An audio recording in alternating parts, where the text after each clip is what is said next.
कोई उनको लग रहा है कोई बुरे बुरे काम कर रहे, ये करेंगे। उसके बाद हम 2 क्वेश्चन करेंगे सौखे सौखे, एक सौखा डिस्कस करेंगे और चौथा क्वेश्चन जो मुश्किल वाला होगा वो आपको दे देंगे कि आपने कर क्या आना है। ठीक है, बनता भी यही है। चले कर लेते हैं जैसे कहेंगे। सस्पेंशन, सस्पेंशन और ब्लैक लिस्टिंग हमने पढ़ना है। ठीक है, और संडे को क्लास है जी, क्लास है संडे को class.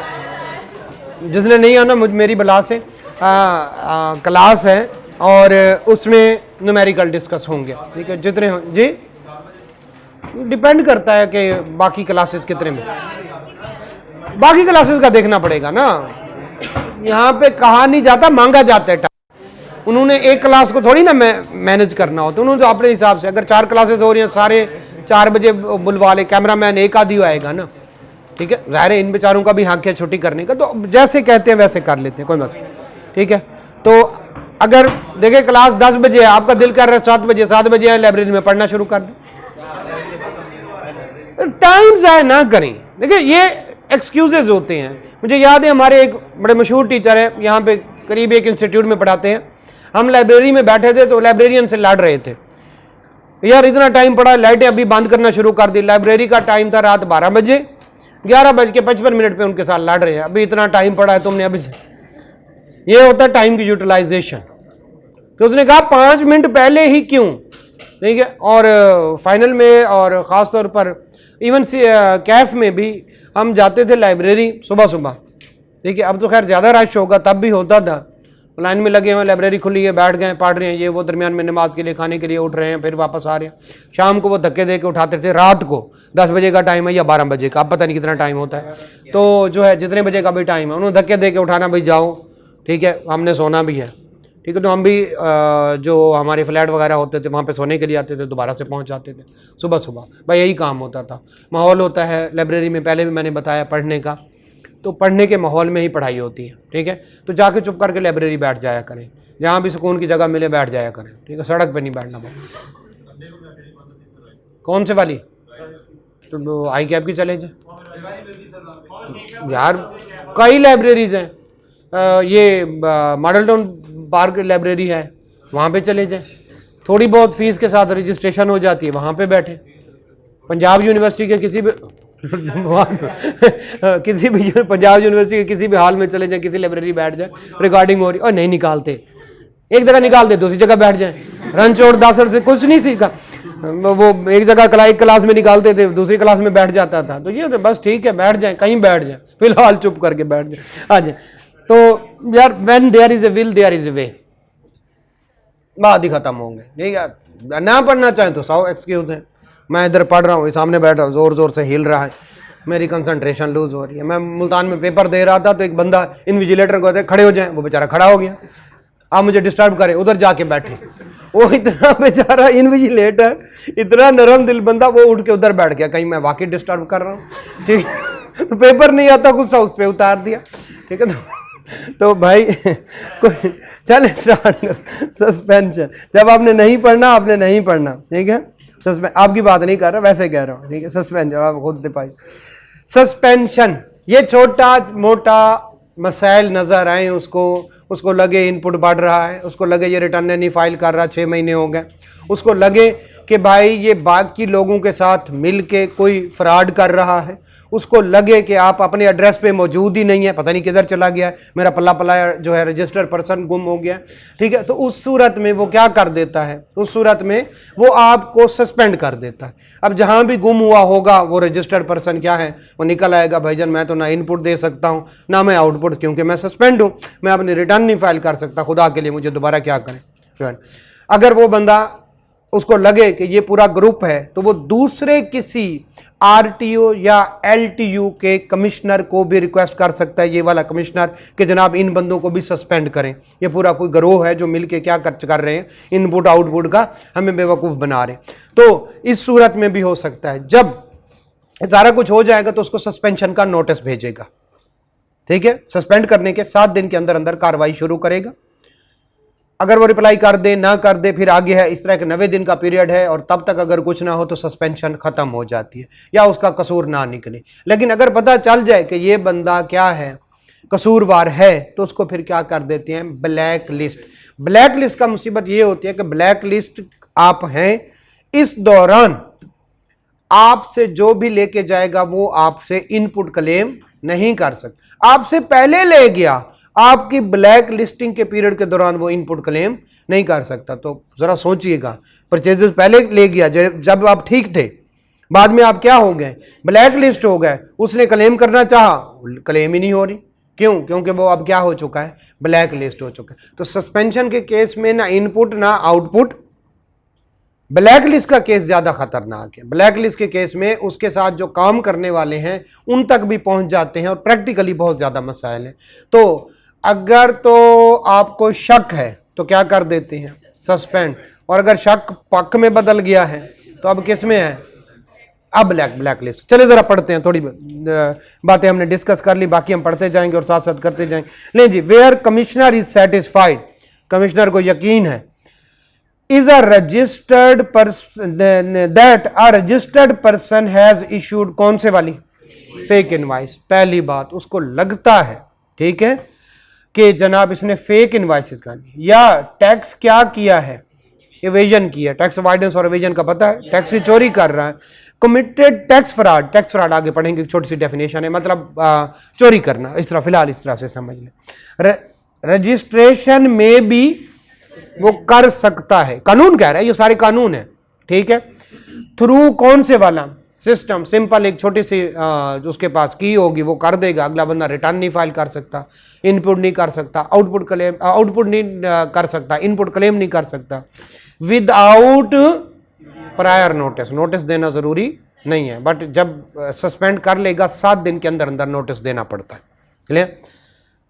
Pending further inquiry, clear हो गया, ये भी सस्पेंड कर लिया, अब जहां भी होगा आ जाएगा, ठीक है। चलें, द बेसिस में इंक्लूड टैक्स फ्रॉड की, टैक्स एवेजन की, टैक्स चोरी की बेसिस क्या हो सकती है, किस बेस पे वो क्या कर रहा है, इनको सस्पेंड कर रहे हैं। Non availability of the registered person at, उधर जाते हैं, खत लिखते हैं, नोटिस देते हैं, वापस आ जाता है अनडिलीवर्ड, वो बंदा आगे मौजूद नहीं है, हम गए हैं तो मौजूद नहीं था, इसका मतलब है रजिस्टर्ड है, इनपुट आउटपुट ले रहा है, बट कहीं छुपा हुआ है, चलो सस्पेंड कर देते हैं, खुद ही आ जाएगा।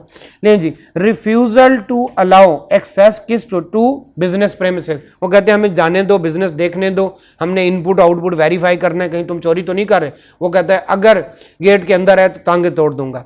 नहीं जी, refusal to furnished record to inland revenue, या वो रिकॉर्ड मांग रहे हैं, वो कहता है रिकॉर्ड तो कोई नहीं देना, मेरा अपना रिकॉर्ड है, ठीक है, और इस बात का रिकॉर्ड बना लिया। एबनॉर्मल टैक्स प्रोफाइल, ये क्या होता है, इनपुट बढ़ता ही जा रहा है, अब नॉर्मल है ना। देखिए इनपुट और आउटपुट, आप सामान लेते हैं 100 रुपए का, बेचेंगे 110 का, तो आपका आउटपुट क्या होना चाहिए, ज्यादा। कुछ देर की वेरिएशन आती है, वो भी साल बाद वो एडजस्टमेंट दे देते हैं, पढ़ा था कहीं पर, साल बाद वो एडजस्टमेंट दे देते हैं, लेकिन ये मुसलसल बढ़ता जा रहा है। तूने पता नहीं कि दम कराया हुआ है इनपुट पे, कि उसमें बड़ी बरकत है। ले जी, सच एज टेकिंग एक्सेसिव, कौन से वाला, input adjustment, continuous carry forward, जो तेरा इनपुट जो है एडजस्ट नहीं होता, पता नहीं 90% ऑफ द आउटपुट वो कैरी फॉरवर्ड होता है, मुसलसल कैरी फॉरवर्ड होता है। यार तू कौन सा तूने ये फार्मूला लगाया हुआ है। और sudden increase in turnover, turnover decrease भी कर सकते हैं, एकदम से तेरा टर्नओवर बढ़ जाता है, कभी कम हो जाता है, तो ये क्या चक्कर, इसका मतलब तो अपनी मर्जी की सेल डालता है, ठीक है, अपनी मर्जी की सेल डाल। चले जरा, मेकिंग जो है substantial purchases are supplies from other suspended या ब्लैक लिस्ट, इसका मतलब ये ग्रोह है, तू परचेजेस किसी से नहीं करता, उन्हीं से करता है जिनको हमने क्या कर रखा है, ब्लैक लिस्ट या सस्पेंड कर रखा है। इसका मतलब है ये कोई गठ जोड़ है, ठीक है, उसको शक हो रहा है, ठीक है, चोर का दोस्त भी चोर ही समझा जाएगा ना। चले अब साथ वाली को, non filing of sales tax return, sales tax return नहीं फाइल कर रहा, ठीक है, सेल्स टैक्स रिटर्न नहीं फाइल कर रहा। On recommendation of the commissioner of, on recommendation of commissioner of, कौन से वाला, किसी और कमिश्नर ने कहा यार ये तुम्हारा बंदा मुझे चोर लगता है, इसका भाई भी चोर है, इसका एक कजन मेरे पास है मेरी जुरिस्डिक्शन में, वो भी चोर है, ठीक है, सॉरी नून लीग ले जी, ऑन रिकमेंडेशन ऑफ, ठीक है, ऑन रिकमेंडेशन ऑफ, ठीक है, एक वजीर आला एक वजीर आजम सारा टुम्बा, ले जी, ऑन रिकमेंडेशन ऑफ, कौन से वाला, on recommendation of commissioner of any other jurisdiction. Clear है? कोई और कह रहा है कि भाई जरा उसने निशानदेही कर लिया, और any other reason specified by the, ये सारे रीजन आपने याद करने हैं। इसमें थ्योरी के भी थोड़े से क्वेश्चन आते हैं, मेरे ख्याल को 72-73 थे, किसी के भी इतने थ्योरी के क्वेश्चन नहीं जितने सेल्स टैक्स के हैं, और न्यूमेरिकल भी आता है हर दफ़ा। 25 से लेकर को 30 नंबर का क्वेश्चन आता है जो आपने लाजमी तौर पर करना है। ठीक है, टेस्ट नहीं हुए क्या करें भाई, टेस्ट होंगे इसके, जितने कहेंगे हो जाएंगे। ठीक है, शेड्यूल में है मेरे ख्याल थ्योरी का हो चुका है या होना है, हो चुका है, न्यूमेरिकल का होना है, एक और कहेंगे और हो जाएगा। ठीक है, ठीक है, और आज हम 2 और +2 करेंगे, 2 डिस्कस करेंगे, कल भी इसी तरह होगा। इसी तरह से करते करते फिर हम परसों और उससे अगले दिन जरा मुश्किल क्वेश्चन करेंगे, बाकी आपने करने हैं। रिटर्न ऑर्डर तो क्या करना है, तैयार करना है। ठीक है, मेरा ख्याल परसों पेपर है या अभी महीना पड़ा है, परसों पेपर है। ठीक है, तो आप खुद देख लें कि आपने इस महीने को किस तरह से यूटिलाइज करना। खैर, ऑन रिकमेंडेशन ऑफ कौन से वाला, कमिश्नर ऑफ एनी, और दूसरा कोई भी रीज़न हो सकता है। अब ज़रा प्रोसीजर पढ़ने लगे हैं, ज़रा आइएगा, जहाँ पे कोई डेट वगैरह है तो मुझे रोक लीजिएगा, एक डायग्राम बनाएंगे। The return order of suspension shall give reason of suspension. जब ऑर्डर भेजेगा तो उसमें बताएगा कि मैंने क्यों आपको suspend. Order shall be sent to the registered person, फिर बाकी LTU और RTO सबको कहेंगे, ये पूरी लिस्ट भेजी जाती है, ये चोर है। ठीक है, ये कम से कम इन पे शक है। और कौन से वाला, FBR कंप्यूटराइज्ड सिस्टम फॉर, हर जगह पे उसको भी भेज दिया जाएगा। हर LTU RTO में एक लिस्ट लगती है अपडेटेड। ठीक है, देखिए एक बंदा सस्पेंडेड है, आपने उससे परचेजेस कर ली, अब वो तो अपनी रिटर्न फाइल करेगा नहीं क्योंकि वो तो सस्पेंडेड है। अब वो अपनी रिटर्न फाइल नहीं करेगा तो क्या आपको इनपुट आएगा, आप उसे लड़ते झगड़ते रहेंगे। तो बेहतर यही है पहले उसको चेक कर ले, और कुछ नहीं तो कंप्यूटर सिस्टम ऑनलाइन भी चेक हो जाती है। आपको जो है e.fbr के नाम से एक वेबसाइट है, वहां पे जाएं, अगले बंदे का STRN या NTN पुट करें तो वो बता सकता है ये एक्टिव है, ये ब्लैक लिस्टेड है या सस्पेंडेड है। तो इसलिए कंप्यूटर सिस्टम पे भी कर सकते हैं। दोबारा से जी, बेटा वो मासूम है ना, चार्टर्ड अकाउंटेंट रखे और उसको अच्छे खासे पैसे दे, इसी बात के लिए करते हैं, इसी बात के लिए चार्टर्ड अकाउंटेंट रखा जाता है। वो करना किसका दिल करता है, लाखों रुपए एक अजीब सी शक्ल वाले को दे।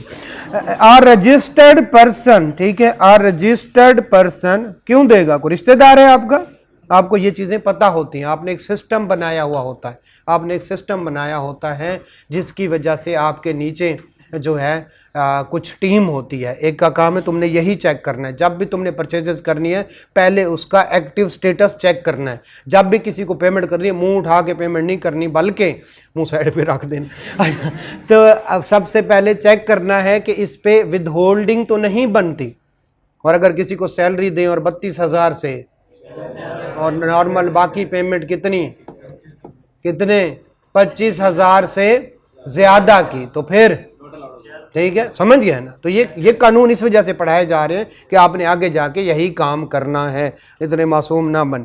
If a registered person does not file sales tax return for consecutive, शायद हमने पहले पढ़ चुका है, और उधर भी मैंने आपको कहा कि यहाँ पे ब्लैक लिस्टिंग, पता नहीं कहाँ पे था वो, किस में था, डी रजिस्ट्रेशन के केस में नहीं आना चाहिए, बल्कि उसको किस में आने, सस्पेंशन। तो 6 कंसेक्टिव पीरियड तक आप ना क्या ना करें जनाब, अगर रिटर्न फाइल नहीं करें वो कहेंगे भाईजान आप सस्पेंड हो गए।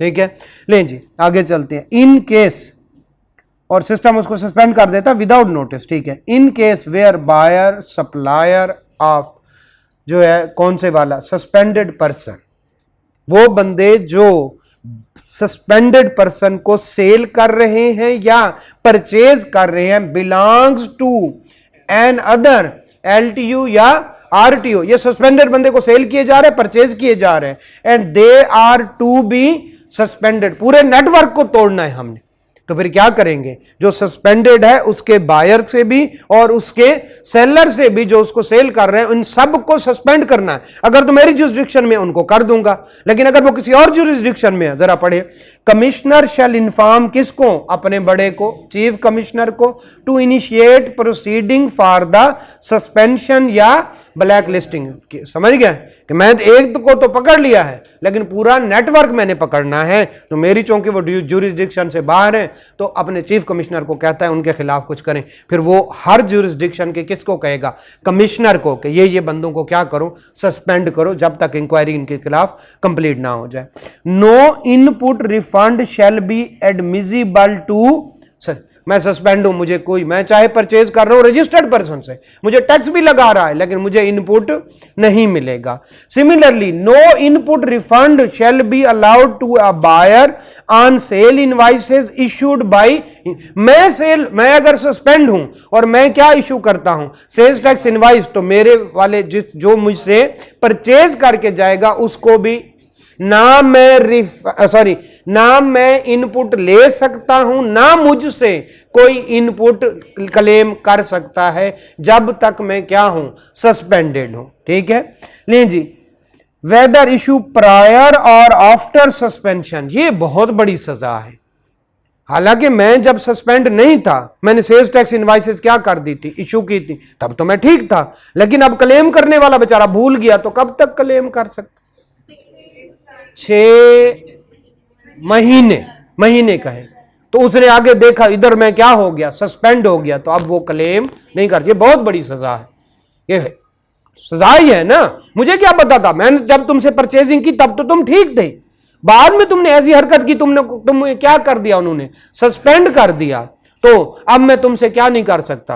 हालांकि मैं तो 6 महीने तक इनपुट क्लेम कर सकता हूं, लेकिन तीसरे महीने मुझे याद है इनपुट सजाद से लेना था, तो जनाब उससे किया तो पता चला कि वो तो क्या हो चुका, सस्पेंड हो चुका। लिहाजा आइंदा वो मुझसे ना सेल करेगा ना मुझे परचेज करेगा, कोई चीज़ मुझसे वो नहीं लेगा, वो कहेगा ये बंदा ही पता नहीं, मेरा तो पिछले दफ़ा सारा इनपुट ही ज़ाय हो गया। ठीक है, मैं बाद में ओपन हो गया, उसको मिल गया, लेकिन अगर मैं ओपन हुआ और 6 महीने गुजर गए, मेरा इनपुट ज़ाय। बिल्कुल, आगे चलें, समझ आ गया, ठीक है, तो नहीं तो बस ठीक है, ओके। लें जी, आ जाए ज़रा, ये पता नहीं क्या लिखा हुआ है, suspension and black listing of decision, ये पढ़ लें फिर आगे ज़रा बेहतर हो जाएगा। ऑर्डर ऑफ सस्पेंशन आ गया कब, 1 मार्च 2019। जैसे ही सस्पेंशन होती है ऑर्डर इशू करते, तो 1 मार्च 2019 को आया, 7 दिन के अंदर अंदर शो काज नोटिस भेजना होता है उनको। कब तक, 1 से 7 दिन। अगर तो नोटिस इशू हो जाए शो काज, तो उस बंदे ने रिप्लाई करना है। अगर नोटिस इशू ना हो, 7 दिन बाद खत्म, सस्पेंशन खत्म। दोबारा से सस्पेंड करेगा, अगले बंदे को क्या भेजेगा, ऑर्डर, ये वाला सस्पेंशन ऑर्डर, दोबारा सस्पेंशन ऑर्डर भेजेगा, ब्लैक लिस्ट का नहीं। उसे क्या होगा, मैंने तुम्हें सस्पेंड कर दिया, ये वजूहात थी, क्लियर हो गया। 7 दिन के अंदर उसको क्या कहेगा, अब बताओ तुम्हारे खिलाफ क्या शुरू करते हैं, तहकीक शुरू करते हैं। 7 दिन के अंदर अंदर उसको क्या भेजना है। यूजुअली क्या होता है, शो काज नोटिस पहले आता है और ऑर्डर बाद में आता है। अभी ऑर्डर आ गया, भाई मैंने तुम्हें सस्पेंड कर दिया, तेरी सारी सेल परचेज रुक गई, अब जरा मेरे पास तशरीफ लेके आओ और अपनी क्या करो, पोजीशन को क्लियर करो। क्लियर हो गया, शो काज नोटिस कितने दिन के अंदर, 7 दिन के। अगर ना भेजा, सस्पेंशन खत्म। इसका मतलब है जैसे सस्पेंशन होगी 7 दिन के अंदर अंदर खत्म हो जाएगी, अगर शो काज नोटिस ना आया। पहली बात, शो काज नोटिस कब तक इशू होना है, और नहीं इशू हुआ तो suspension order will become wide एब इशू। ये आप लॉ वाले हैं, बेहतर जानते हैं, वाइड जैसे हुई नहीं। तो क्लियर हो गया, कमिश्नर ने सस्पेंड कर दिया, 7 दिन के अंदर अंदर शो काज नोटिस नहीं भेज सका, तो क्या हो जाएगी, सस्पेंशन खत्म। आगे 7 दिन के अंदर अंदर नोटिस आ गया, आप रिप्लाई करेंगे। आप क्या करेंगे, रिप्लाई।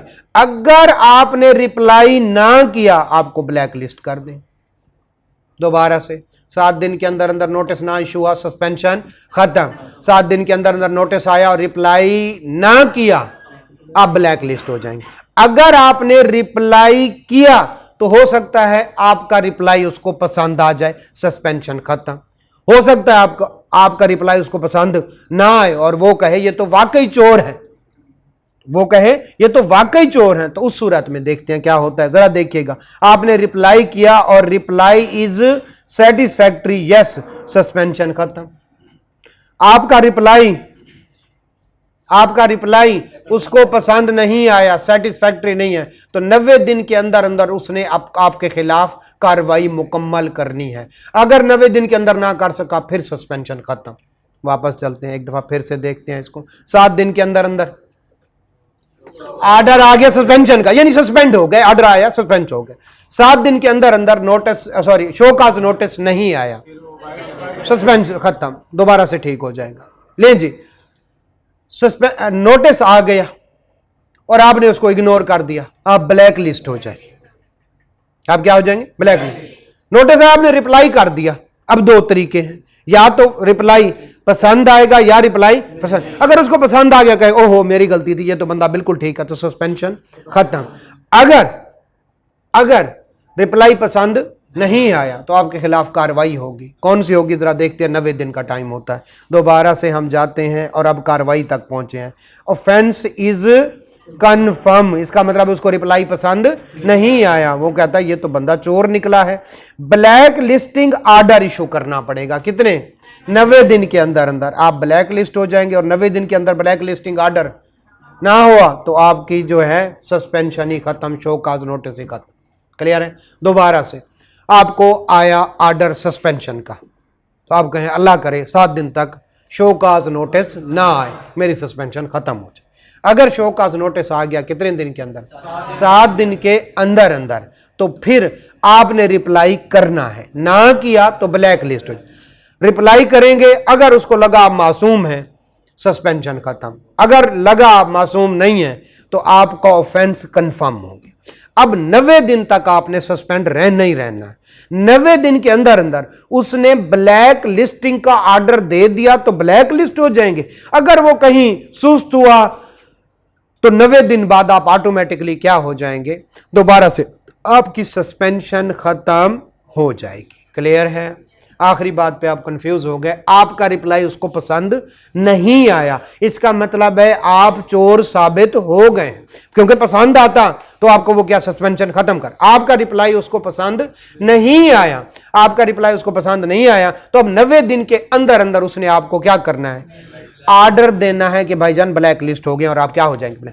अगर वो भूल गया, 90 दिन के अंदर अंदर ऑर्डर इशू नहीं कर सका, तो 90 दिन तक सस्पेंड रहेंगे। 90 दिन के बाद खत्म, शो काज नोटिस भी खत्म, आपकी सस्पेंशन भी खत्म। चले जरा अब इसको जहन में रखिएगा, कुछ और लाइनें होंगी, कुछ ये होंगी, पढ़ के हम खत्म करते हैं। आज कमिश्नर शैल इशू, अभी सस्पेंशन और इसमें आगे 90 दिन वाली बात ब्लैक लिस्टिंग वाली भी हो गई है। जरा आइएगा, commissioner shall issue within 7 day the order of, जैसे सस्पेंड करता है ऑर्डर इशू कर देते हैं सस्पेंशन का, चाहे वो कंप्यूटर हो चाहे वो ओरिजिनल उसमें भेजे ब्लैक एंड व्हाइट में। Issue show cause notice to the registered person to afford an opportunity of hearing within 15 days, 15 दिन के अंदर अंदर आप आके मेरी बात सुने। तो नोटिस कब इशू करना है? कितने तक? 7 दिन के अंदर अंदर। ठीक है, 15 दिन का टाइम देता है, clearly indicating that he will be black listed अगर if there is no response to the notice, he has not provided requested record, he has not allowed access to the business और जो है record, और premises हमें नहीं आने दिया, आपने रिकॉर्ड ना दिया, रिप्लाई ना किया, any other reason specified by the commissioner, तो फिर क्या हो जाएगा? आप क्या हो जाएंगे? Black list. 7 दिन के अंदर अंदर नोटिस इशू करके उसको 15 दिन का टाइम दे रहा है, 15 दिन के अंदर अंदर आ जाए। अगर ना आए, रिप्लाई ना किया, रिस्पांस ना किया, आपने हमें एक्सेस रिकॉर्ड ना दिया, रिकॉर्ड तक एक्सेस ना दी, तो फिर हम आपको क्या कर देंगे? Black list. Okay, in case notice is not issued within 7 days of the order of suspension, order will become void ab इशू, यानी सस्पेंशन, ये कंसेप्ट है ना हमें। If suspended person is not available at given address, the notice may be affix on the main notice board of LTU और RTO। फिर और क्या उसके पास रह जाता है? फिर अपने ऑफिस के बाहर ही नोटिस लगा देगा भाई, आते जाते शायद उसकी नजर पड़ जाए, और क्या करे, उसको गली गली ढूंढे, 15 पे कॉल करे, बंदा लभो, नहीं ऐसा कुछ नहीं करेगा। लें जी, on receipt of reply to the notice आ गया and given an opportunity of being heard to the registered person, if the commissioner is satisfied, he may revoke the order of suspension। उसने नोटिस दिया, आपने reply किया, आपके reply से वो क्या है, मुतमिन है, सेटिस्फाइड है, तो वो क्या करेगा, वो आपकी सस्पेंशन को खत्म भी कर सकता। अब अगर ना हुआ मुतमिन, तो फिर किधर के जा रहे हैं हालात, ब्लैक लिस्ट। लेकिन कितने दिन का टाइम है, 90 दिन का, शाबाश, बस इधर से ब्लैक लिस्टिंग शुरू। इफ ऑफेंस इज कंफर्म्ड, क्या मतलब, सस्पेंशन हुई, उसने कहा नोटिस, या तो आपने रिप्लाई नहीं किया, या फिर क्या है, रिप्लाई किया और वो सेटिस्फाइड है कि आप चोर हैं। ऊपर वाले में क्या था, सेटिस्फाइड था आप मासूम हैं, इसमें क्या है, सेटिस्फाइड है आप चोर। The commissioner shall issue an appealable, appealable क्या मतलब है, इसके खिलाफ अपील की जा सकती है। अपीलेबल सेल्फ स्पीकिंग, ये छोटा मोटा ये क्या होता है, जिसको पढ़ के पता चल जाए सारी बात, उसको क्या कहते हैं, सेल्फ, जिसमें सारी डिटेल हो।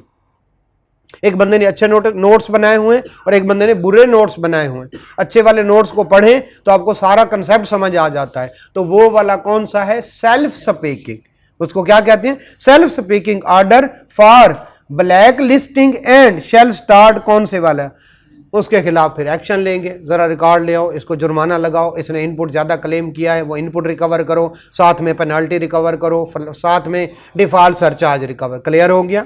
ले जी, तो इधर क्या है, नंबर 1 अपीलेबल ऑर्डर, नंबर 2 कौन से वाला, self appealable.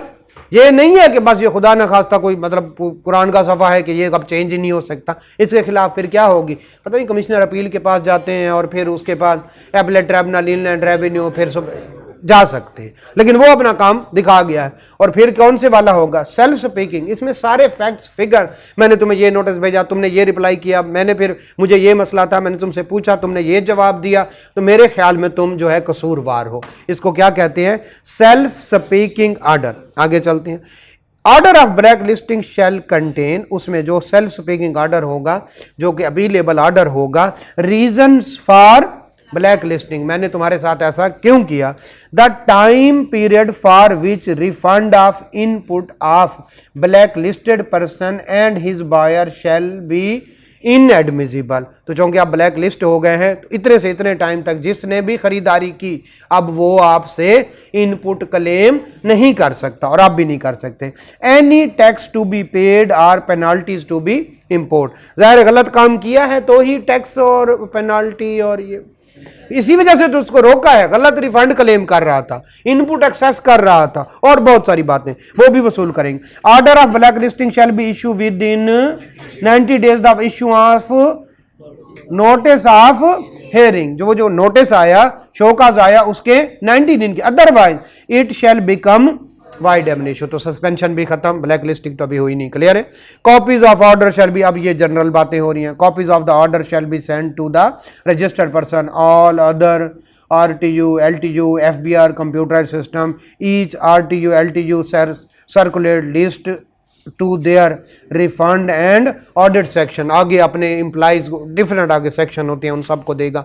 All LTU, RTU shall circulate the copies of the order, बहुत बड़ी बात है, एक बंदा क्या हो जाएगा, ब्लैक लिस्ट, उससे जो परचेजिंग करेगा वो भी फंसेगा, उसको जो सेल करेगा वो भी फंसेगा। तो इस सूरत में with the list of the invoices issued by the black list, उसने इस दौरान, इस पीरियड में इतनी इनवाइसेस इशू करें, भाई जिसने उससे क्लेम करना है जाके कर ले, हमने कोई क्लेम नहीं देना।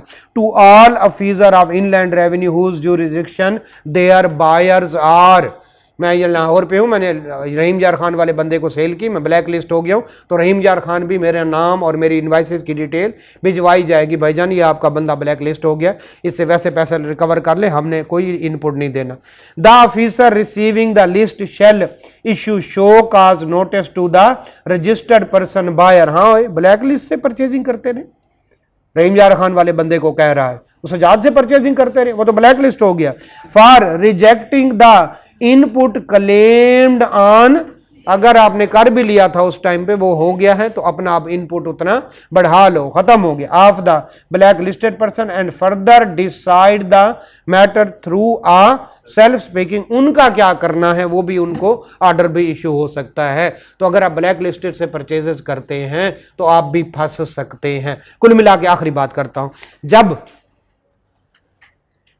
आपको सस्पेंड करेगा 7 दिन के अंदर अंदर शोकाज नोटिस भेजें। शोकाज नोटिस जैसे ही आपको रिसीव, आपने रिप्लाई करना है। अगर 7 दिन के अंदर शोकाज नोटिस ना आया, आपकी सस्पेंशन खत्म। इसको मतलब गलती से कर दिया या इतना वो इसको सीरियस नहीं समझता। अगर आ गया शोकाज नोटिस तो फिर आपने कितने 15 दिन के अंदर रिप्लाई करना है। ठीक है, आपने रिप्लाई कर दिया 15 दिन के अंदर, या थोड़ा बहुत आप एक्सटेंशन भी, एडजॉर्नमेंट भी ले सकते हैं। अगर आपने रिप्लाई कर दिया और सेटिस्फाइड है तो आपकी एडजॉर्नमेंट सस्पेंशन खत्म।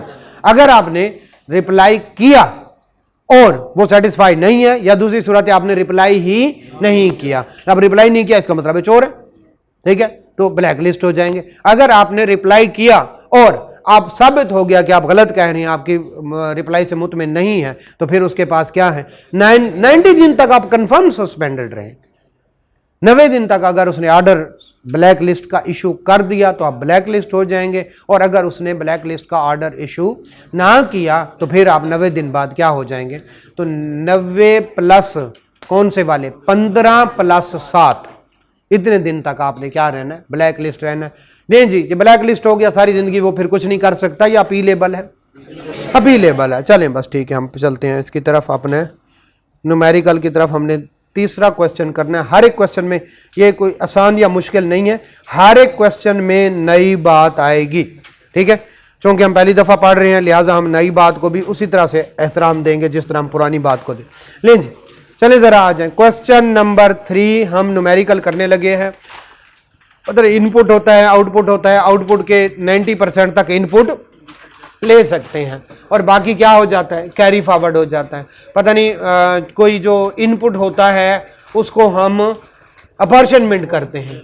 जब सिर्फ टैक्सेबल सप्लाई कर रहा है तो खैर है, टैक्सेबल के साथ एग्जाम्प्ट या जीरो रेटेड भी कर रहा है तो फिर इनपुट को क्या करना पड़ेगा, अपॉर्चनमेंट करेगा। ठीक है, रिफंड जो है उसको अलहदा रख ले, उसकी किसी से नहीं बनती। एक तरफ आप पे कर रहे हैं, एक तरफ आप क्या कर रहे हैं, रिफंड। अच्छा ये बताएं कि है, इससे पहले मैं आपको, मशीन पे इनपुट मिल सकता है? हाँ, मशीन अगर टैक्सेबल सप्लाई के लिए ली है, इलेक्ट्रॉनिक कैश रजिस्टर पे, ये बताएं कि इनको भी 90% के साथ एडजस्ट करेंगे? नहीं, सिर्फ और सिर्फ रॉ मटेरियल का, या यानी जो इनपुट आउटपुट होता है आपका, जो इनपुट नॉर्मल है रॉ मटेरियल, उसको 90% एडजस्ट करते हैं। जो आपका क्या नाम है उसका, मशीन या इलेक्ट्रॉनिक कैश रजिस्टर पे जो है आपका क्या होता है, इनपुट होता है, वो आपको 100% मिलता है। उसको 10% और 90% नहीं करना। ये बताएं, मशीन पे इनपुट मिलता है, इलेक्ट्रॉनिक कैश रजिस्टर पे इनपुट मिलता है? जी मिलता है। ये बताएं कि अगर एक मशीन है वो टैक्सेबल सप्लाईज भी बना रही है और ऐसी सप्लाई बना रही है जो एग्जेम्प्ट हैं, तो इनपुट सारे का सारा अलाउड हो जाएगा? क्या करेंगे, अपॉर्चनमेंट। बिल्कुल ये वाला कंसेप्ट, अपॉर्चनमेंट करनी है, 90% वाला एडजस्टमेंट नहीं करनी, बल्कि 100% मिल जाएगा। 90% अलहदा चीज है, इनपुट को 90% तक रिस्ट्रिक्ट करना अलहदा चीज है, और अपॉर्चनमेंट अलहदा। अच्छा ये बताएं, अगर गवर्नमेंट के पैसे देने हों, एरियर्स, वो भी अगर कोई पेनाल्टी लगा दे, वो भी आने वाली रिटर्न में शामिल हो जाती है। क्लियर है? चले जरा देखते। अच्छा, कि बिजली का बिल पे किया है 1 लाख का, वैल्यू ऑफ सप्लाई क्या होती है? बिजली का बिल मुझे आया है, यकीनन मुझे आईपीपीज वाला लगेगा, हाँ, लेस को जो, तो उस सूरत में वैल्यू ऑफ सप्लाई क्या होती है, क्या चीज निकाल के, सिर्फ सेल्स टैक्स और सब्सिडी और लेट पेमेंट सरचार्ज। इसका मतलब है पूरे बिल पे ₹1,00,000 पे 18% लगेगा। ₹1,00,000 का बिल है, क्या इसमें पता लग रहा है कि लेट पेमेंट सरचार्ज है? सेल्स टैक्स अभी लगाना है। सब्सिडी का उस जब तक बताए ना, तो इसका मतलब है पूरे बिल पे कितना लगना है, 18% इनपुट क्लेम कर सकता हूँ, इनपुट क्लेम कर सकता हूँ। ये एडजस्ट होगा 90% के लिए। चले इसके डिस्कस कर देते हैं, चले सोचें जरा। आए क्वेश्चन नंबर 3, ये तो पता चलेगा इनपुट है, इनपुट है। चले okay, question number 3, question number 3, mister Adam, आदम भी कह सकते हैं, लें जी, इज रिक्वायरमेंट, रिक्वायरमेंट है compute mister Adam sales tax liability. उसने बात ही खत्म कर दिया, 13 नंबर का क्वेश्चन है। चले वापस चलते हैं। मिस्टर एडम, आपको पता है मतलब क्रिश्चियनिटी और ये दोनों इस्लाम और इसी तरह ज्यूइज्म, तो इनके नाम मिलते जुलते होते हैं सिर्फ प्रोनाउन से। Adam, Abraham, Ibrahim, Joseph, Yusuf, ठीक है, इसी तरह से जो है तो दाऊद और डेविड और ये इसी तरह से, तो एडम भी कर सकते हैं, आदम भी कर सकते हैं। Is a registered person, is a registered person and engage in the supply of बहुत सारी टाइप्स की अप्लायंसेस, ठीक है, बेचता रहे, अच्छी बात है, काफी सारे सालों से बेच रहा है, बेचता रहे। He has provided you following information for the month of February 2007, ठीक है। फेब 2007 क्यों इंपॉर्टेंट है? हो सकता है कोई 180 डेज वाली बात आ जाए, तो हम फेब तक है। हो सकता है हमने कोई पुराना इनपुट क्लेम ना किया हो, तो 6 महीने, तो ये महीना बहुत इंपॉर्टेंट होता है। चले, supplies made during the month कितनी है, 95 मिलियन है, ठीक है, अल्लाह और बरकत डालें। The detail of supplies made as fall, कौन से वाल, एक्सपोर्ट कितने की है, 50, टोटल कितनी है। एक और कानून जो हमारे सिलेबस का हिस्सा नहीं है, यहां पे नहीं पूछना चाहिए, C5 का है, जब आपकी जीरो रेटेड सप्लाईज 50% ऑफ जो है टोटल सप्लाई से ज्यादा हो, तो आपने 90% वाला कानून नहीं लगाना, 8B नहीं लगेगा। नई बात पता चली दोबारा से, जब आपकी जीरो रेटेड सप्लाई, मेरा ख्याल एक्सपोर्ट है, जीरो रेटेड है, तो zero rated supply total supply के 50% से ज्यादा हूं, नहीं देना चाहिए था ये क्वेश्चन, लेकिन फिर उसने दे दिया, हमारे सिलेबस का पार्ट नहीं है, बट स्टिल आ गया तो बताना पड़ेगा। जब आपकी zero rated supply total supply के 50% से ज्यादा हो, खुद देखें टोटल सप्लाई कितनी है, और एक्सपोर्ट यानी जीरो रेटेड 50, तो इस सूरत में हम इनपुट का 90% एडजस्टमेंट वो आउटपुट के साथ वो वाली नहीं करेंगे। पहली बात, हम इधर रेड लकीर लगा लेते हैं ताकि, जी बेटा पूछे, हाँ वो तो मिलेगा, बाकी सारा कुछ होगा, लेकिन इस सूरत में हम लिखेंगे आउटपुट माइनस करते थे ना, लोअर ऑफ इनपुट एक्चुअल और 90, वो नहीं करेंगे, बस एक्चुअल इनपुट लेस कर लेंगे आउटपुट में से, तो वो जी पूरे का पूरा इनपुट इसी महीने मिल जाएगा। क्लियर है? आगे चलते हैं। तो एक हमें नई बात पता चली, ये वाली एग्जेम्प्ट सप्लाईज, ठीक है भाई, 10 मिलियन की है। Supplies to registered person taxable, ठीक है, 18% लगा होगा। सप्लाईज टू अनरजिस्टर्ड पर्सन, इस पे 18% भी लगा होगा और 4% भी लगा होगा, यहां तक ठीक है। आगे चल, during the month he has made an adjustment, कितनी, 5 लाख की थ्रू क्रेडिट नोट। एक होता है डेबिट नोट, एक क्रेडिट नोट, हमने डिटेल से पढ़ना है, कल ही पढ़ लेंगे, इसके सस्पेंशन के फौरन बाद अगला टॉपिक है।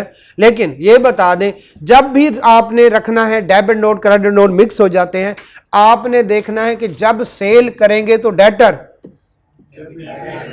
और जब सेल रिटर्न होगी तो ये क्रेडिट नोट है, डेटर क्रेडिट हुआ है, तो ये क्या है, सेल रिटर्न। बस इस तरह से याद रखना। जब परचेज करेंगे तो क्रेडिटर, और जब परचेज रिटर्न होगी क्रेडिटर डेबिट, तो डेबिट नोट परचेज रिटर्न है, क्रेडिट नोट क्या है, सेल रिटर्न। अब जरा देखिए, ड्यूरिंग द मेड एडजस्टमेंट कितने की, 5 लाख की through credit note, debtor credit हुआ है, सेल रिटर्न है, शाबाश, बस ये जहन में रखिएगा, डेटर और क्रेडिटर को जहन में रखना है। क्लियर हो गया? तो क्रेडिट नोट का क्या मतलब है, सेल रिटर्न। इन रजिस्टर्ड पर्सन बैलेंस, आपकी मर्जी है, ये रजिस्टर्ड पर्सन, अच्छा इससे इसके बैलेंस से, तो सेल रिटर्न हुई है कितने, 30 मिलियन से 5 मिलियन से। तो अल्लाह के बंदो लिखा हुआ भी है, रजिस्टर्ड पर्सन कौन है इनमें से, 30 वाला, तो 29.5 मिलियन हो गई। बड़ी अजीब बात है, बड़ी औखी बात है, परेशान कोमे में चले गए पीछे वाले। अच्छा चल लें जी, क्लियर हो गया। तो भाई cell return, credit note, debit note, इस तरह से समझ नहीं आएगी, simple. Credit note debtor credit हुआ, डेबिट नोट क्रेडिटर क्या हुआ, डेबिट हुआ, बस इतना ये जहन में रखें। तो क्या ये सेल रिटर्न है, सेल रिटर्न है और रजिस्टर्ड पर्सन से है, तो इससे लेस करें या 29 में से, 30 में से लेस करें। चलें ठीक है, okay. Following purchases were made during the month, okay.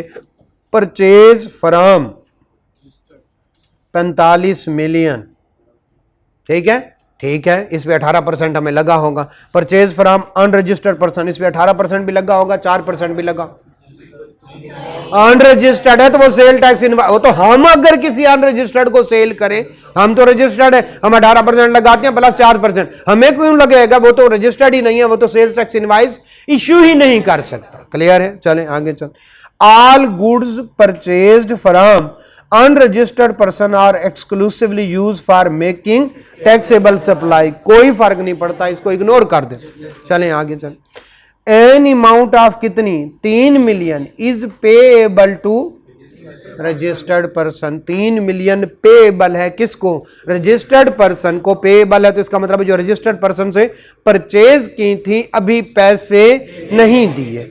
Since दिसंबर 20 2006, दिसंबर 20 2006, अभी फरवरी चल रहा है, जनवरी 2000 जो है 2007, फरवरी 2007, अभी तो अच्छा खासा टाइम पड़ा, तो इससे कोई फर्क नहीं पड़ेगा। अभी हम पेमेंट 180 दिन तक कर सकते हैं। The input on the purchase was accounted for in relevant, ये वाली बात किसी को समझ ना आई कि जब आप उधार पे लें तो आपने कितने दिन के अंदर अंदर 180 डेज के अंदर अंदर पेमेंट, अगर ना की तो जिस पीरियड में वो 180 डेज जाके फाल करेगा उस पीरियड में कितने पैसे, 3 लाख का 18% डिस अलाउ हो जाएगा। कितना, 3 मिलियन, 3 मिलियन का 18%। तो बताएं कब होगा, दिसंबर में की थी, जनवरी फरवरी मार्च अप्रैल में, महीने ना गिने, 180 दिन, वैसे महीने गिने थे क्योंकि 31 का होता है या मैक्सिमम 28 का होता है, तो ये किस में जाएगा, जून में जाके 20 जून को 180 दिन, या 18 जून को या 17 जून को या 22 जून को, जून में ही जाके होगा। लेकिन जहन में क्या रखना है, 180 दिन पीरियड नहीं रखना जहन, क्योंकि वो किसके लिए, वो है इनपुट क्लेम करने, इनपुट क्लेम करने हो तो महीने, पेमेंट करनी है तो डेज, बस ये याद रखना। क्लियर है, बनते करीब करीब है लेकिन मिक्स नहीं करना। चलें, इसका कोई फर्क नहीं पड़ता। Mister Adam also required to pay following, okay, उसने जनाब कुछ पैसे देने हैं, एरियर्स 5 लाख, टैक्स टुक्स खा गया था, सरचार्ज भी लगाया कितना, 70,000, पेनाल्टी कितनी, तो जो हमारा पेबल आएगा, पेबल आएगा उसमें क्या कर देंगे, ऐड कर। चलें स्टार्ट करते हैं। हाँ जी, एक नई बात हमें पता चली इसमें, कौन से वाली, 2 बातें नई, एक अगर 50% से ज्यादा हो जाए तो, और दूसरा जो एरियर्स हों उनको कैसे डील करना, ये एरियर्स पहले किसी क्वेश्चन में नहीं थे। चलें आ जाए, क्या नाम है, मिस्टर एडम,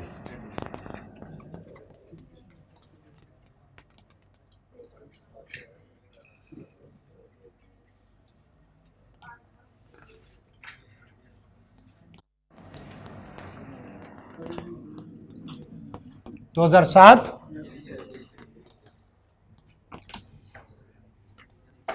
वर्क। ले बेटा, एक्सपोर्ट को अभी गोली मारो, ये अपॉर्चनमेंट के काम आएगी, एग्जाम्प्ट सप्लाईज अपॉर्चनमेंट के काम आएंगी, सप्लाईज टू रजिस्टर्ड पर्सन, और कौन से वाला, अनरजिस्टर्ड, 18% तो इन पे लगा ही लगा होगा, और कौन से वाला, इसके साथ हम क्या लगा लेते, रेड लाइन लगा, ठीक है, एक्सपोर्ट के साथ क्यों लगा रहा हूं, 90 पर, ये 50% ऑफ उससे टोटल है। ठीक है, चले तो फिर हम कहते हैं जी आउटपुट लिख देते हैं। अब दोनों पे 18 तो होगा ना, तो हम कहते हैं 30 + 5 - 0.5। ये मैं क्या लिख गया, कौन से वाले, तो मैं इस पे लकीर लगा दूंगा कि भाईजान मैंने तुम्हें लिख दिया। क्लियर है, ये वाला पॉइंट ओके हो गया। ठीक है, चले ये हो गया, ये हो गया, बाकी की तरफ आना है। अब कौन से वाला, इनपुट। ठीक है, इनपुट ऐसा ही है तो मैं अपने या इसके साथ 18% कर ले, बताएं 6.21। चले, मिलियन में नहीं करना, 1000 में करना है। अच्छा चले ठीक है, ओके ओके ओके ओके। चले इनपुट कौन से वाला, जो अनरजिस्टर्ड है उसको तो गोली मारे ना। कौन से वाला, जो रजिस्टर्ड है, कोई सेल रिटर्न है, ओ सॉरी परचेज रिटर्न है। क्रेडिट नोट का क्या मतलब था, सेल रिटर्न, शाबाश, डेटर क्रेडिट, डेटर क्रेडिट, बस इतना समझना। ओके, तो रजिस्टर्ड पर्सन से कितनी परचेजेस की, 45 मिलियन की। तो मैं इनपुट कहता हूं, इनपुट जो है वो from registered person working one, कितना हो गया बेटा जल्दी से, 45 मल्टीप्लाइड बाई 8.1, ये मेरा हो गया। सारे का सारा मैं इसको ले लूं अपनी उसमें, या हमारे पास सप्लाईज कुछ एक्सपोर्ट भी है, एग्जेम्प्ट भी है, और कौन से वाला, टैक्सेबल भी है। ठीक है, तो मैं 3 तरह की वो इसकी बनाता हूं, और तो कुछ नहीं है। ये जो 3 लाख है इसका तो कोई नहीं है, इसको तो वैसे इसको लकीर लगा दें। ये वाली एडजस्टमेंट मैं कर रहा हूं, बाकी हो गई है। मिस्टर एडम इसके साथ रेड लाइन लगा दें, कौन से वाली, जो एरियर्स वगैरह वाली है, ऐसा ही है ना, एरियर्स वगैरह वाली। तो बाकी तो कुछ रहा नहीं, बस ठीक है। तो जनाब मैं इसको क्या करता हूं, 8.1 को क्या करता हूं, अपॉर्शन करता हूं। ठीक है, तो मैं इधर कहता हूं इनपुट, इधर लिखता हूं टोटल, कौन से वाला 8.1, इधर लिखता हूं डिस्क्रिप्शन, डिस्क्रिप्शन।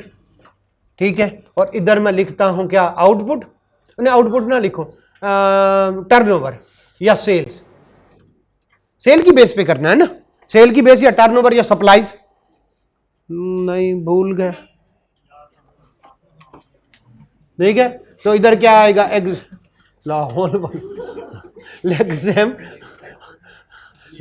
मुझे मैं कंफ्यूज हो जाता हूँ, शायद मैंने पढ़ाया ही नहीं, मुंह पे मुकर जाते हैं। अच्छा,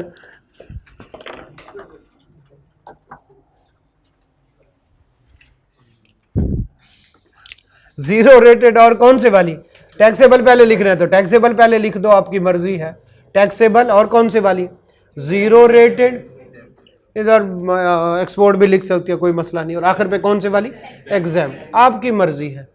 बताएं जरा टैक्सेबल कितनी है, 30 तो 34.5, शाबाश। इससे बेहतर था वैसे, इधर हम टोटल कर लें ताकि बाद में काम आया करें। तो इसको करके टोटल कर लिया करें, और उसके बाद मल्टीप्लाइड भी 18% करें, ताकि वो वाली बात कहाँ पे, यहाँ पे काम। 34.5 क्या है, ठीक है, और एग्जेम्प्ट की एक्सपोर्ट कितनी है, जीरो रेट है 50। इस 50 से कोई फर्क पड़ा, 10%, वो 90% वाली शर्त खत्म हो गई। और कौन से वाला, एग्जेम्प्ट सप्लाईज कितनी, 10, शाबाश। टोटल 94.5, सिंपल है, 8.1 डिवाइडेड बाय 94.5 मल्टीप्लाइड बाय 34, 50 और 10, जरा बताएं। 2.95, 4.29, 0.85, ये तो गया खत्म, टाटा बाय।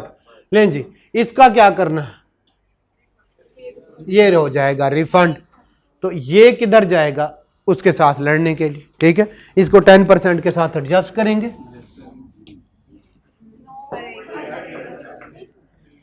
जब 50% से ज्यादा क्या है, तो इसको 10% या 90% के साथ क्यों एडजस्ट करेंगे? क्लियर है? लें जी, इनपुट सारे का सारा वर्किंग कहाँ से आया? वर्किंग 1 से। कौन से वाला? ये 2.9। तो 6.2 माइनस 2.95 कितना बच गया? 3.26। ये हमारा जो है पेएबल बच गया। इसमें से कुछ और भी पेएबल है?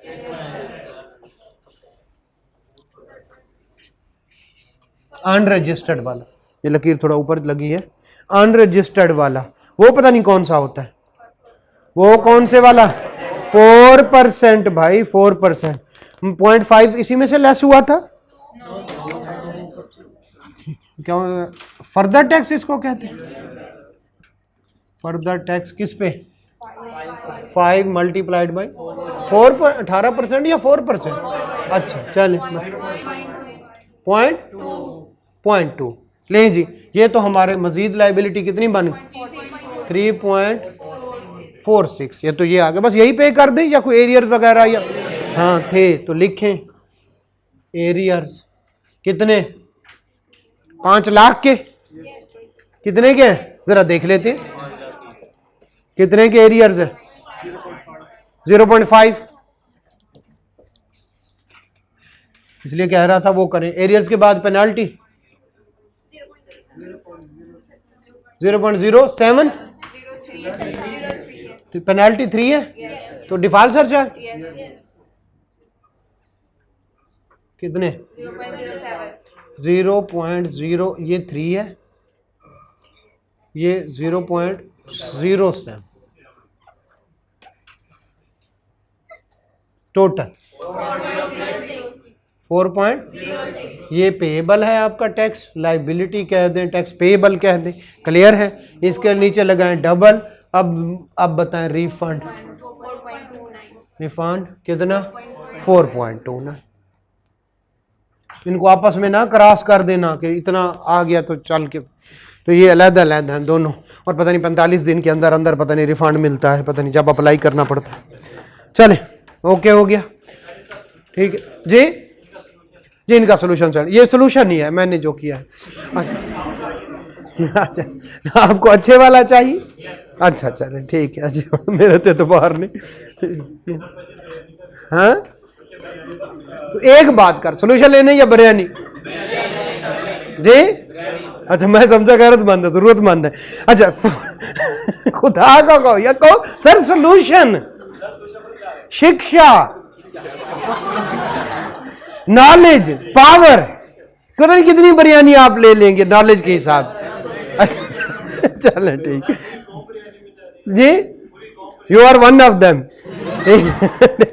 ओके यार, अल्लाह के बंदे, ठीक है, अलहदा हो अपने आप, ठीक है। आप कहें नहीं मुझे तो अच्छा क्या हो गया, हम क्या बंदा कहेगा जनाब, ठीक है। नोट करना है नोट कर लें, फिर आगे चलते हैं, 2 मिनट लें। हाँ मैंने कब कहा खत्म हो रहा? कहते सदका खैरात जो समझ के दे दे। अब जो करे वास्ते नहीं शुरू कर नहीं सर, ये देखे मेरा एक्सरे है, ये मेरी रिपोर्ट, खुदा का खौफ करो यार। आप गए, हम यहाँ पे पढ़ने के लिए आए, हम भूखे रहेंगे, हम पढ़ेंगे। कहता नहीं हाँ नहीं नहीं नहीं नहीं नहीं हाँ चला नहीं है तो चले खैर। बेचारा यार है, मैं उसको जुगत लगवा दे।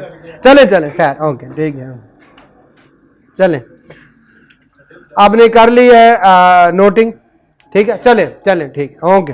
मिस्टर आजाद, क्वेश्चन नंबर 4। मिस्टर आजाद, आजाद चाय वाला भी है, ACCA पे बता रहा है स्कैम है। क्या मतलब यार, तुझे क्या पता? क्यों हर चीज, कभी मुर्गियों के डरबे भी बना रहा है, वो शरबत बनाने की तरकीबें भी बता रहा है, जूतों पे भी अपनी वो दे रहा होता है। तो वो ACCA है, फिर अगले दिन 30 दिन में अकाउंटेंट बने, कोर्स जारी कर दे। अजीब बेवकूफ है यार कसम। फिल्मों के जिंदगी गुजर गई है, रीवैल्यूएशन, इम्पेयरमेंट, इन चीजों पे आज भी हम खप रहे होते हैं, आज भी हम स्टैंडर्ड पढ़ रहे होते हैं। अभी आपके आने से पहले एक मीटिंग है और मैं उसकी वर्किंग कर रहा था, तो मैं आईएएस देख रहा था कि कोई अपडेट आई हो जो मुझे पता ना हो। 30 दिन में अकाउंटेंट बन गए, बाल सफेद हो गए, अकाउंटेंट नहीं बन सके 30 दिन में। अजीब मखलूक है, पता नहीं, ऐसे तो पाबंदी भी नहीं लगाते कसम से। तो ACCA स्कैम है, तुझे क्या पता कि मतलब क्या है, ऐਵੇਂ मुंह उठा के जो जिसके बारे में बात कर हैं। असल पता है क्या, बदनाम हो गए तो क्या नाम ना होगा। बंदे देखें वाकई है भी सही, देखें तो सही, देखें तो सही है क्या। ठीक है, आपको क्या लगता है कि मीरा को इंग्लिश नहीं आती? तरीका होता है खबरों में रहने का, ठीक है। किसी तरह से भी आपको याद होगा MQM, उनका एक वक्त होता था, खैर उन्होंने वो बयान दे बैठे, बेचारा अपने आप को तबाह करवा बैठा, और कुछ नहीं तो अल्ताफ भाई नाराज हो गए हैं, सारी खबरें चलना, अल्ताफ भाई कारकुनों से रूठ गए। अब सारे रोने लग जाए, लिटरली रोने लग जाते थे, वो खबर बन गई, फिर वो मान जाता था और लंबी सी तकरीर करता था, वो लाइव दिखाई जा रही। तो ये तरीके होते हैं किस तरह के आपको मीडिया में रहने के, किसी तरह जो मीडिया में रहता है वो जिंदा रहता है, ठीक है। तो कोई ना कोई फुलझड़ी छोड़ के, ओके चले। Mister Azad is a registered person and engaged in manufacture of कौन से वाले कंज्यूमेबल गुड्स, ठीक है। आगे चलते हैं। Following information for the month of Feb 2009 is available, ठीक हो गया, ठीक है। चलें, वैल्यू एक्सक्लूडिंग कौन से वाला, सेल्स टैक्सेबल, और कौन से वाली एग्जाम्प्ट। अगर एग्जाम्प्ट ना होती अपॉर्चुनमेंट ना करते, लेकिन जीरो रेटेड नहीं है, लेकिन कौन से वाली है, एग्जाम्प्ट है। एग्जाम्प्ट तो है, जरा आइएगा। रॉ मटेरियल कितना है, 92 लाख, ओके। मशीनरी, इस पे भी इनपुट मिलता है। एक नई बात आगे जो हमने पहले नहीं की थी, इनपुट मशीनरी पे क्या है, मिलता है, ओके। चले जरा, वर्क आउट द, सिर्फ इतनी सी बात है और कुछ भी नहीं, work out the tax liability of mister Azad along with the input carry forward if any. बताएं इनपुट का 10% आउटपुट के साथ वो 90% एडजस्ट होगा या नहीं, ठीक है। तो इंतहाई आसान है, रॉ मटेरियल का होगा और मशीनरी, सिर्फ इतना सा है। 2 मिनट का क्वेश्चन है, जरा हम इसको अभी खत्म करते हैं। लेकिन चूंकि एक नई बात है, कौन सी वाली, मशीनरी का इनपुट कैसे वो करना है, इसकी वजह से मैं क्या करा रहा हूं। इससे अगला क्वेश्चन नहीं कराऊंगा, सिर्फ डिस्कस करेंगे। लेकिन चूंकि ये मशीनरी का इनपुट है, थोड़ा सा इसके साथ किस तरह से देखा जाए तो जरा हम करवाते हैं, ठीक है। चलें, आज आज आज सिर्फ 4 लाइनें और क्वेश्चन खत्म। आ जाए, आज कोई मसला नहीं।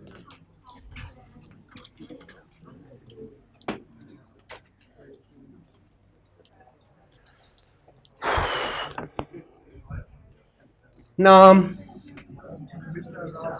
कितना एक आजाद पाकिस्तान में रह के भी, ये 2 लाइनों का तो मतलब है, पता है ना,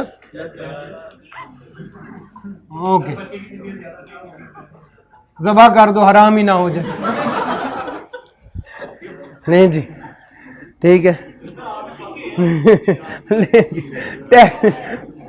टैक्सेबल कितनी, 6, एग्जेम्प्ट कितनी, तो हम क्या लिखेंगे, 6 मिलियन। एग्जेम्प्ट यहां पे आना है नहीं, 6 मिलियन मल्टीप्लाइड बाय 18%, कितना बन गया, 10,80,000।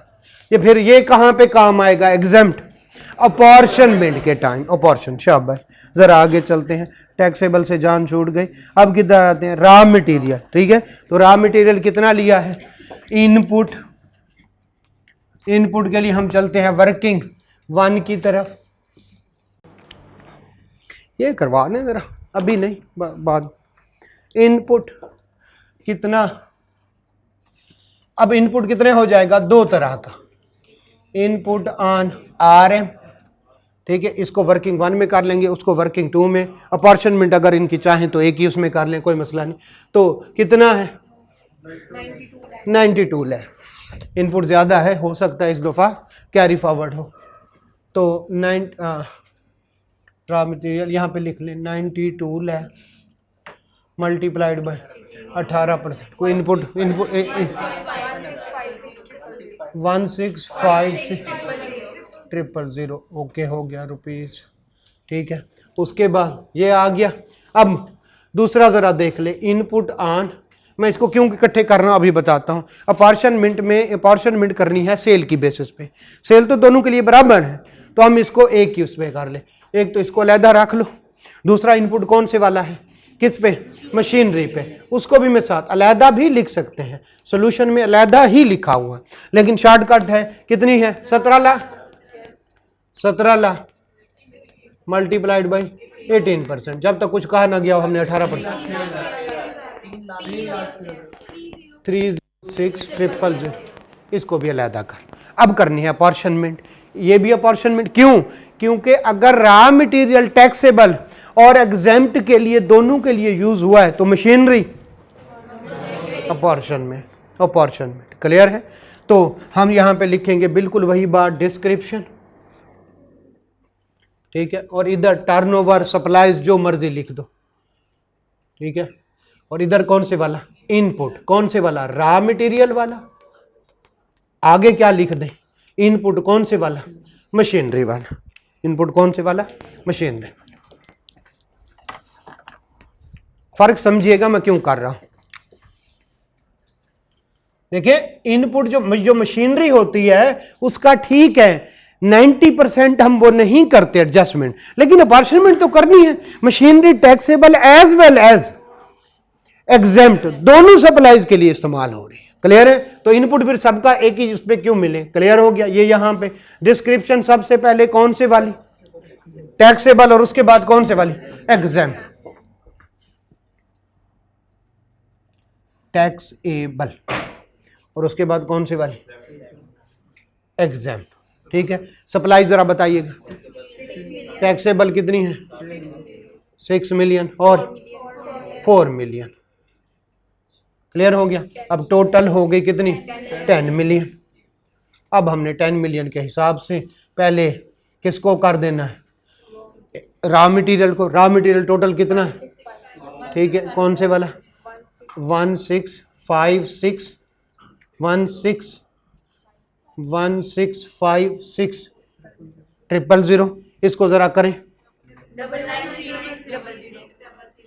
क्या क्या होगा, 165 डिवाइडेड बाई 10 मिलियन। क्लियर है। तो 1 क्या 36 फिर 6, अच्छा 3600। ओके, ये आ गया टैक्सेबल के अगेंस्ट। ये जाएगा उधर 90% को टक्कर देगा।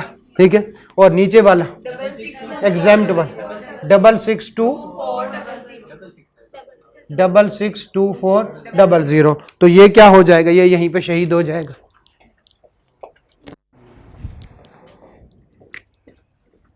क्लियर हो गया। ये ज़ाय हो गया, ये किधर जाएगा, वहां पे। साथ ही हम इसको कर दें, क्यों, ये 10 मिलियन की बेस पे हमने क्या अपॉर्चुनिटी तो करनी है। जरा बताइएगा इन, अब क्या करेंगे, टोटल बताओ। 306,000 divided by 10 million multiplied by 6 million फिर मल्टीप्लाइड बाय 4 मिलियन। क्लियर हो गया अपॉर्चुनिटी। लें जी बताइए। 183600 फिर 122,400। क्लियर हो गया। ये जी, ये क्या हो गया, ज़ाय हो गया। इस पे 100% लेंगे, इसका क्या करेंगे 90%, बाकी कैरी फॉरवर्ड हो जाए। क्लियर है। तो सबसे पहले हम कहते हैं input actual, input lower of, फिर हम lower of actual, lower of actual कितना है, ये वाला 993600। 90% ऑफ आउटपुट कम है, इसका 90% 972000। इनमें से लोअर आना है 972000। एक्चुअली हमारा कितना था तो ये मैं साइड पे लिख रहा हूं, इतना क्या हो जाएगा कैरी फॉरवर्ड। इन दोनों का डिफरेंस बनता कितना था? 9। ये हमने पहले नहीं किया, ये वाला स्टेप हमने पहले नहीं किया हुआ। तो कितना? 21,600। क्या कहाँ से आया? बनता था इतना, लेकिन 10% 90% ऑफ द आउटपुट कितना बनता है? इनमें से लोअर कौन सा है? तो हमने 90%, पहली दफा आया है कि हमने जो है आउटपुट का 90% लोअर हुआ है, हमने वो लिया है, लेकिन बनता कितना था? तो लिहाजा इनका दरमियान का जो डिफरेंस है वो कैरी फॉरवर्ड हो जाएगा नेक्स्ट पीरियड तक। अगर फिर होता रहा आगे तो साल के एंड पे, साल जब खत्म हो जाएगा, एक महीना छोड़ के अगस्त के महीने में हमें क्या मिले? रिफंड मिले। वो अगर हम कोई लिस्टेड कंपनी हुए तो हमें पता नहीं कोई चार्टर्ड अकाउंटेंट से ऑडिटेड अकाउंट्स जाके वो करवाने पड़ेंगे, और अगर दूसरी कंपनी जो वो कंडीशन कहेंगे, अगर चार्टर्ड अकाउंटेंट ने गलत सर्टिफिकेट दिया, क्लियर, तो वो उधर बात चले। क्लियर? ओके, चले। तो ये अब हमारा हो गया, ठीक है। इसको हम करेंगे लेस, तो बैलेंस हमारा पेएबल, हाँ जितना पेएबल है उसमें से मशीन लेस कर लेंगे, जितना पेएबल है हमारा उससे उसके साथ क्या कर लेंगे, ठीक है। इसके साथ ऐड करना चाहते हैं तो भी कोई मसला नहीं, लेकिन मैं कहता हूँ ये अलग रहे। तो बैलेंस कर ले, बैलेंस पेएबल ना कहें बल्कि बैलेंस कर ले, ठीक है। कितना? 1,08,000। इसी तरह से लेस कौन से वाला? इनपुट ऑन मशीन,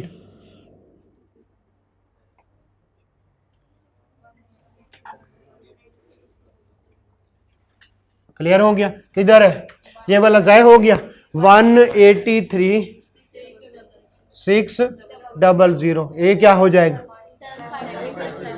रिफंड 75,600, ये हो जाएगा रिफंडेबल। एक और हमारा रहता है ये वाला कैरी फॉरवर्ड, ठीक है। ये कैरी फॉरवर्ड, इसको हम कहेंगे, ये भी आगे चला जाएगा, ये भी कैरी फॉरवर्ड की तरह होगा, लेकिन इसको क्या लिखना है? रिफंडेबल। और कौन सा आएगा? कैरी फॉरवर्ड, ठीक है, मोर देन 90%, आपकी मर्जी, जो 90% से ऊपर वाला है, ठीक है। तो वो कितना है? 21,600। एक और भी रह गया, कोई है? नहीं, कुछ नहीं। अगर 0 रेटेड होता तो हम यहां पे क्या लें? रिफंड। तो फिर हमारे 3 बन जाते, एक ये वाला रिफंड, एक कैरी फॉरवर्ड वाला, और एक कौन से वाला? वो रिफंड जो हमें पैसे में मिलना है, वो किसके थ्रू मिलता है? वो मिलता है हमें, हम अप्लाई करते हैं 45 दिन के अंदर अंदर हमें कैश मिलता है। ये हमारे दोनों रिफंड और कैरी फॉरवर्ड अगले पीरियड के साथ एडजस्ट होंगे। दोबारा से ये दो किसके साथ एडजस्ट होंगे? अगले पीरियड के। लेकिन जो इस वाला होता है एक्सपोर्ट वाला, वो हमारा क्या होता है? वो हमें पैसे मिलते हैं, वो हमें अप्लाई करना पड़ता है, बैंक अकाउंट बताना पड़ता है, और 45 दिन के अंदर अंदर पता नहीं हमें वो क्लियर है। नेक्स्ट क्वेश्चन पे फ्लो बना हुआ तो करते जाए यार, एटलीस्ट डिस्कस कर लें। मुझे पता है आपकी जो है परेशानियां, मजबूरियां समझते हैं, ठीक है। चलिए आज आपके साथ मैं भी सुबह से कम कर रहा हूँ, आप एटलीस्ट बैठे हैं, मैं खड़ा हुआ, और जितना मैं चलता हूँ मैं घर पहुंच गया होता यहाँ से। अच्छा चल, ठीक है। चले पांचवा क्वेश्चन, ये सिर्फ डिस्कस करेंगे, ठीक है। जरा आइएगा। Mister Asif is a registered under sales tax. Requirement पढ़ लें। Compute that sales tax payable are to be carry forward जो है by mister Asif in the return कौन से वाले? अगस्त 2009। ये इंपॉर्टेंट है, अगस्त 2009। जरा आइएगा, बहुत ही आसान और सिंपल सा क्वेश्चन है, आपने करके आना है। Following information for the month of August कौन से वाला? 2009 has been extracted from his business. Okay, अच्छी बात है। Supplies made during the month were as follows. 2 registered person, कितने लगाए हूं?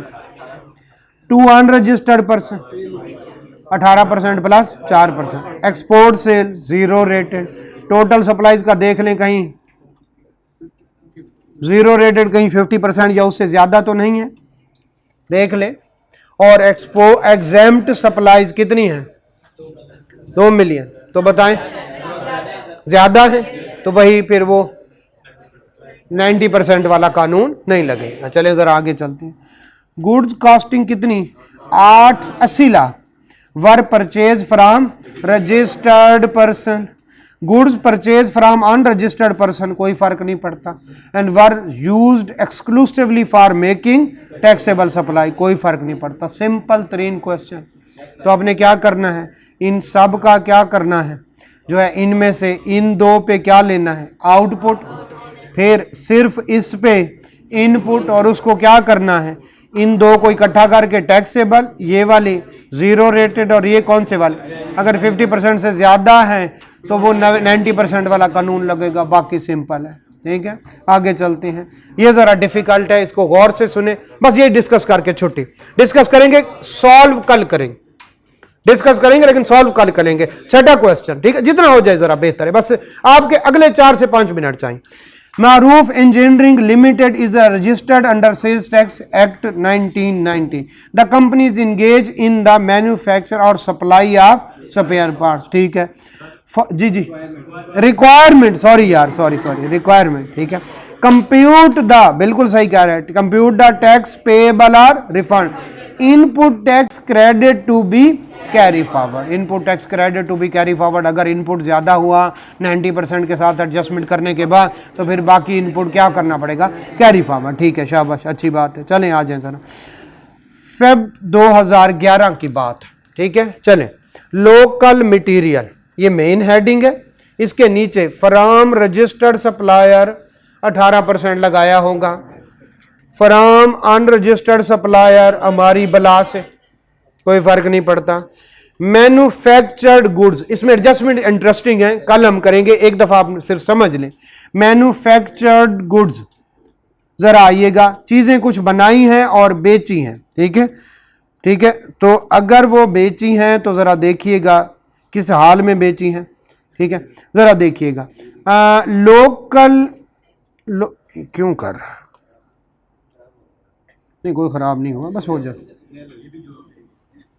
ये भी जवाब दिया है, बिरयानी से सजाद साहब ने जवाब दिया है, और ये आगे बढ़ने से, local taxable supplies to registered person कितनी 18%।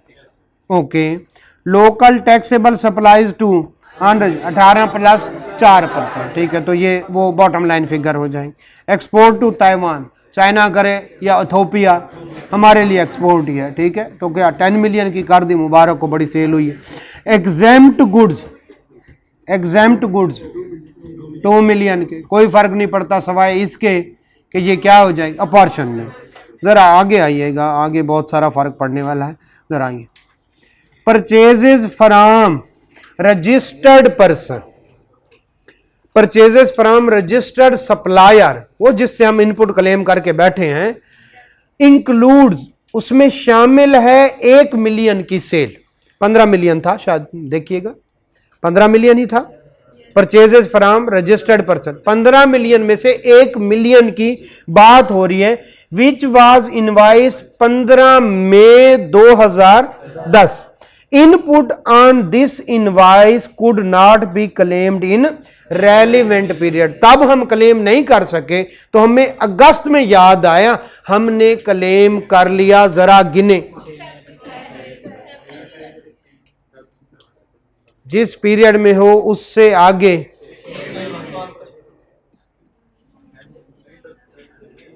उसको हम इनपुट में डाल के बैठे हैं, परचेजेस में डाल के बैठे हुए। जून, जुलाई, अगस्त, सितंबर, अक्टूबर, नवंबर, दिसंबर, खत्म।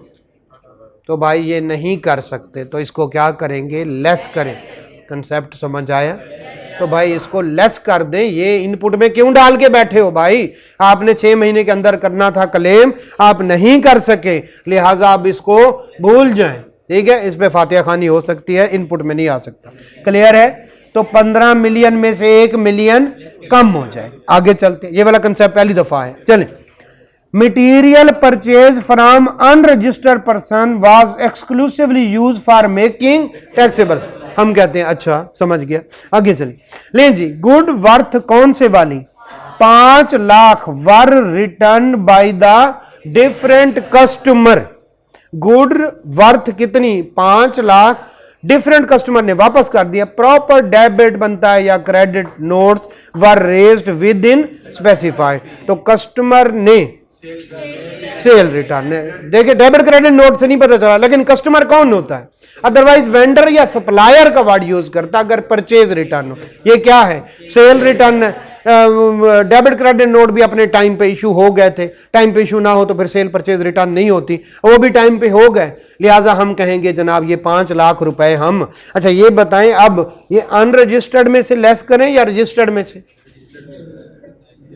अल्लाह के बंदे अगर वो आपसे लेवल से थोड़ा सा ऊपर की बात है, अगर वो रजिस्टर्ड ना होता तो हम डेबिट और क्रेडिट इनवाइस उस तरह से उसके साथ एक्सचेंज नहीं कर, तो लिहाजा ज्यादा बेहतर यही है कि किस में से लेस कर, रजिस्टर्ड में से 5 लाख लेस कर दे। चले, अ मशीनरी ऑफ कितना 2.4 million was purchased and put to use during the same month, तो इसका क्या लेंगे, इनपुट, लेकिन इसका 90% नहीं करना, इसको एडजस्टमेंट कहां पे करनी है, वो सेल लेके सप्लाईज लेके उसी हिसाब से आपने क्या करना। क्लियर हो गया? चले, 20,000 वाज पेड फॉर, तो इनपुट लें, उसमें 20,000 का 18% भी ऐड कर लें और इसको 90% की जो एडजस्टमेंट होनी है उस इनपुट में लेना है। क्लियर है? इसका मतलब इसको मशीनरी वाले के साथ नहीं, रॉ मटेरियल वाले इनपुट के साथ, क्योंकि मशीनरी रॉ मटेरियल को प्रोसेस करने के काम आती है और वो चलती है बिजली पे, तो बिजली का बिल बिल्कुल नॉर्मल इनपुट। क्लियर हो गया? तो जितना इनपुट आएगा उसमें 20% का 18% ऐड कर लेंगे, तुम्हारा क्या होगा, 15 मिलियन माइनस 1 मिलियन, उसका 18% फिर ऐड हो जाएगा किसका, बिजली के बिल का 18%। क्लियर है? कोशिश तो करें, कोशिश तो थोड़ी सी ट्राई। ओके, पार्ट्स वर्थ कितने, 15,000 were delivered to CEO for his personal use free of cost, इसको इग्नोर कर दें, ऐसा ही है भाई, ये सप्लाई है। क्लियर हो गया? तो जितनी ऊपर रजिस्टर्ड पर्सन वाली, अनरजिस्टर्ड वाली, रजिस्टर्ड में से 5 लाख लेस करना है और जो उसके बाद 15,000 क्या करना है, ऐड कर देना। ठीक है? और इसको 4% एक्स्ट्रा चार्ज नहीं करेंगे, इसका मतलब है ये रजिस्टर्ड पर्सन की तरह इसको ट्रीट करेंगे। चले, सेल्स टैक्स क्रेडिट कितना, 50,000 were brought forward from the previous. अब तक हम पढ़ते रहे, यहां से आगे गया, अब क्या है, हम इस महीने में खड़े हैं तो कोई पहले वाला, तो जितना इनपुट होता है वो 90% वाला एक्चुअल के साथ ऐड कर, तो इसके साथ लिखे, इसको हमने किसके साथ ऐड करना है, जो वो हम ले जाएंगे ना यहां से वर्किंग करके, किधर लेके आएंगे, वहां से वर्किंग करके, ये जो एक्चुअल वाला आता है इनके साथ ब्रॉड फॉरवर्ड ऐड होता है। तो 2 चीजें मैंने बताई, एक जो इलेक्ट्रिसिटी बिल पे इनपुट है वो किसके साथ ऐड करना, raw material, simple raw material के साथ, और हम यहां से लेके गए कितना एक्चुअल, यहां इसके साथ ऐड करना है ब्रॉड फॉरवर्ड इनपुट। क्लियर हो गया? तो इनपुट अवेलेबल हमारा आ जाएगा। तो ये एक नई बात थी, जरा मैं करवाऊंगा, कोई मिलते जुलते क्वेश्चन काफी सारे करवाने, ट्राई करें, एक दफा ट्राई करने की कोशिश, कुछ इस वजह से आपको सोल्यूशन भी नहीं देते, तो आप उसको देख के हाँ ठीक है समझ गया नहीं जी। तो sales tax payable at the rate of 18%, all above amounts are exclude. 2 बातें इसमें अहम है, नंबर 1 कौन से वाली, ये हमने पहले नहीं की, दूसरी कौन से वाला, मशीनरी वाला, लेकिन हम पहले कर चुके हैं। ठीक है, ये हम कर चुके, बिजली का बिल है और 50,000 जो पीछे से आ रहा है, तो बिजली के बिल को नॉर्मल इनपुट के साथ और 50,000 जो होगा वो एक्चुअल के साथ, जो हमारा इनपुट आएगा उसके साथ हम क्या करेंगे, यहीं से कल स्टार्ट करेंगे। Thank you, जज़ाक।